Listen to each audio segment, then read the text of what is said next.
the piece of property in question that was in the process of being sold was vacant land, and our seller was living out of the area. We got the contract, and we actually received the contract from the listing agent along with a copy of a Washington State driver's license. So our listing agent thought that she was really doing her part and due diligence, knowing that this is vacant land. It was a quick cash closing, and submitted to us this copy of this Washington State driver's license. So we go through the transaction, we make contact with the buyers, and even the buyers are very, very confident in the transaction. They claim that they actually know the sellers and they've been neighbors for years and years and years. So when it got to the point of the closing documents and trying to get that worked out, we had a really hard time coordinating with her, pinning her down, and getting in contact with her. We asked the real estate agent that was representing the seller to send text messages, let her know that we were trying to reach her, and to no avail. So, and it turns out she finally emailed us back after a few days back and forth of trying to get a hold of her. She sent us an email saying that she has all of the documents, everything is notarized and it's ready to go, but she had a family emergency and immediately had to fly off to Georgia.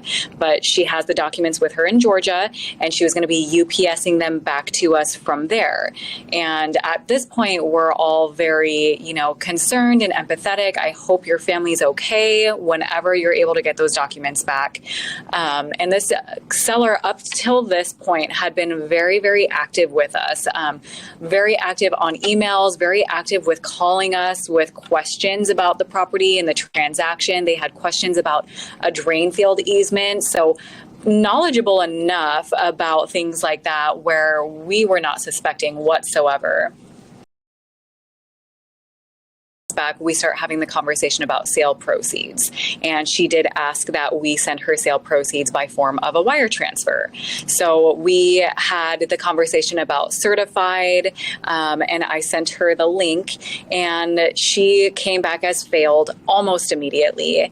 And she said that there was something going on with the authorization code, and I had called her and physically spoke to her over the phone, and she said, okay, well, let's try one more time. I'm sure it'll work this time. And she gave me actually an alternate phone number and email, completely different phone number, completely different email.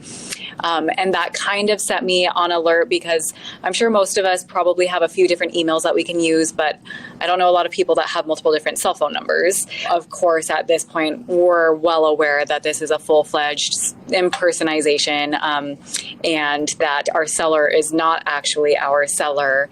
And so the scary part is, as I'm sure with a lot of people that have similar stories like this or experiences like this, that if it weren't for CertifID tipping us off in the first place, I really don't know if we would have caught it